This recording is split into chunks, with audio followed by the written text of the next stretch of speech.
جن لوگوں نے ہماری آیتوں سے کفر کیا ان کو ہم عنقریب آگ میں داخل کریں گے، جب کبھی ان کی کھالیں گل جائیں گی تو ہم ان کو اور کھالیں بدل کر دیں گے تاکہ ہمیشہ عذاب کا مزہ چکھتے رہیں۔ بے شک اللہ غالب ہے، حکمت والا ہے۔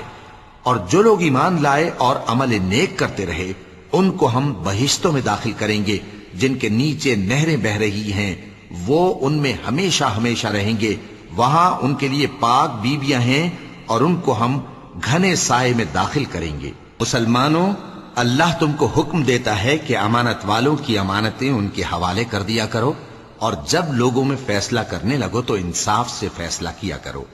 اللہ تمہیں بہت خوب نصیحت کرتا ہے، بے شک اللہ سنتا ہے، دیکھتا ہے۔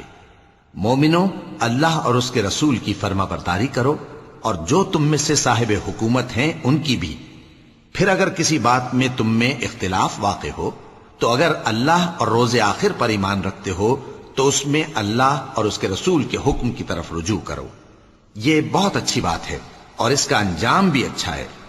کیا تم نے ان لوگوں کو نہیں دیکھا جو دعویٰ تو یہ کرتے ہیں کہ جو کتاب تم پر نازل ہوئی اور جو کتابیں تم سے پہلے نازل ہوئیں ان سب پر ایمان رکھتے ہیں، اور چاہتے یہ ہیں کہ اپنا مقدمہ اللہ کے باغی کے پاس لے جا کر فیصل کرائیں، حالانکہ ان کو حکم دیا گیا تھا کہ اس کو نہ مانیں، اور شیطان تو یہ چاہتا ہے کہ ان کو بہکا کر رستے سے دور ڈال دے۔